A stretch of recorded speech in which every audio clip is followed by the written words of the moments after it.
এই প্রাদি সমাস নিয়ে নানা বৈয়াকরণের নানা মত আছে। যেমন ডক্টর সুনীতি কুমারের মতে এই প্রাদি সমাসটা তৎপুরুষ সমাসের একটা রূপান্তর মাত্র। আবার ডক্টর সুকুমার সেনের মতে এই প্রাদি সমাস নিত্য সমাসের একটা অন্য শাখা। আবার ডক্টর মোহাম্মদ এনামুল হক মতে এই প্রাদি সমাসটা অব্যয়ীভাব সমাসের একটা অন্য নাম। শিক্ষার্থী বন্ধু, যদি আমরা এই প্রাদি সমাসটাকে ভাঙাই তাহলে আমরা পাই প্রযোগ আদি। প্রযোগ আদি সমান হচ্ছে কিন্তু প্রাদি। তাহলে দেখো, যখন প্রাদি ভাঙালাম তাহলে শুরুতেই একটা প্রো পালাম। এই প্রোটা কিন্তু উপসর্গ। কি উপসর্গ? তৎসম উপসর্গ। তাহলে তৎসম উপসর্গ হলো বৃষ্টি, প্র পরা পরিণী অনুবশী অভিসম আ অব অতি অপি উপ অপ উদ্দূর্ণীর অধিপ্রতি।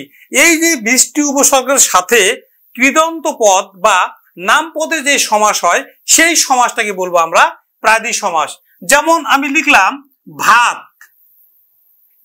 দেখো, আমরা ভাত বলতে কিন্তু আমরা বুঝি অন্ন, চাল সিদ্ধ করে যেটা পাই সেটা হচ্ছে কিন্তু ভাত। আর ভাতকে যদি আমরা ভাঙাই তাহলে আমরা পাই ভা যোগ ত, ভাত। ভা যোগ ত, ভাত। কিন্তু এই ভাতটা অন্নটাকে আগে যদি আমরা একটা তৎসম উপসর্গ লাগাই প্র, তখন হয়ে যায় কিন্তু প্রভাত। এই প্রভাতটা দেখো, প্র মানে হচ্ছে কিন্তু প্রকৃষ্ট রূপে, এই ভাত মানে কিন্তু এবার ভাত নয়, এই ভাত অন্ন নয়, এই ভাত মানে হচ্ছে কিন্তু আলোকিত। প্রভাত। প্রভাত বলতে আমরা কি বুঝি, বা প্রভাতের শব্দের অর্থ কি?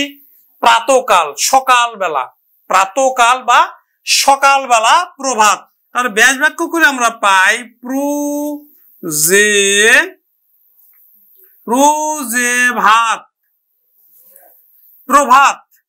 তারপরে দেখো প্রবচন, বচন। বচন মানে কি? কথা। আর বস যদি আমরা ভাঙাই তাহলে আমরা পাই বস যোগ অন, বচন। কিন্তু তার সামনে যদি আমরা একটা তৎসম উপসর্গ লাগাই তখন সেটাকে পাই আমরা প্রবচন। এই প্রবচন মানটি কিন্তু বহুল প্রচলিত উক্তি। বহুল প্রচলিত উক্তি। ব্যাস বাক্য হয় প্রোজে বচন, প্রবচন। তারপরে দেখো প্রবল, বল। এই বল মানে কিন্তু হচ্ছে শক্তি। কিন্তু তার আগে যদি আমরা উপসর্গ লাগাই তখন হয়ে যায় কিন্তু প্রবল মানে কি? অত্যন্ত শক্তিশালী। তার প্রো যে বল, ব্যাস বাক্য হবে প্রো যে বল। আর বলকে যদি আমরা ভাঙাই তাহলে আমরা পাই বল যোগ অ, প্রবল। তাহলে দেখো শেষে একটা কিন্তু কৃদন্ত শব্দ আমরা পাচ্ছি বা কৃদন্ত পদ পাচ্ছি। কৃদন্ত পদের তৎসম যে উপসর্গ, উপসর্গের সাথে যে কৃদন্ত পদের সমাস হয় সেই সমাসটাকে বলবো আমরা প্রাদি সমাস। গতি। গতি মানে কি? যাত্রা, তাহলে বা গমন করা। কিন্তু যদি আমরা বলি প্রগতি, প্রগতি, তাহলে প্রগতি মানে কি? সমৃদ্ধি বা উন্নতি। প্রগতি মানে কিন্তু সমৃদ্ধি বা উন্নতি। কিন্তু এই গতি যদি আমরা ভাঙাই তাহলে আমরা পাই গম যোগ তি, গম যোগ তি, প্রগতি। তাহলে প্রো যে গতি, প্রো যে গতি, প্রগতি। তাপ। তাপ মানে কি? উষ্ণতা।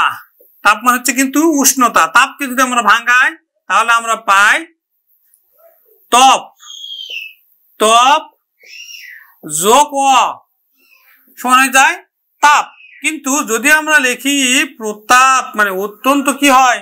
শক্তিশালী হয়। প্রতাপ অত্যন্ত শক্তিশালী। তাহলে প্রো যে তাপ, প্রো যে তাপ, প্রতাপ।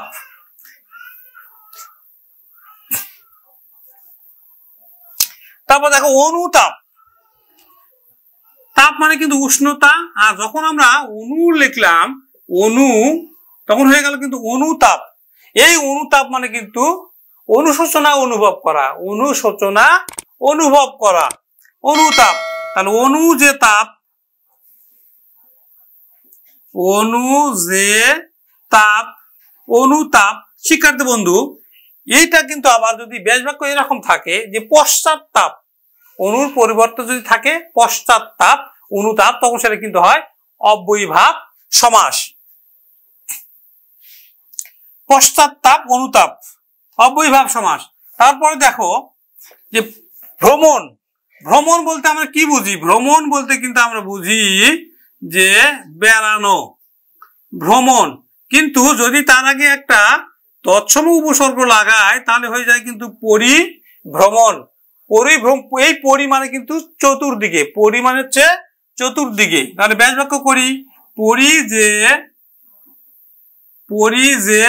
ভ্রমণ, পরিভ্রমণ।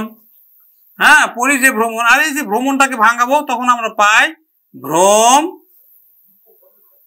ভ্রম যোগ অন, ভ্রম যোগ অন, পরিভ্রমণ। তার মানে কি? তাহলে শুরুতে একটা আছে কি পরি, তারপরে একটা কৃদন্ত পদ থাকে, তাহলে তাকে বলবো আমরা প্রাদি সমাস।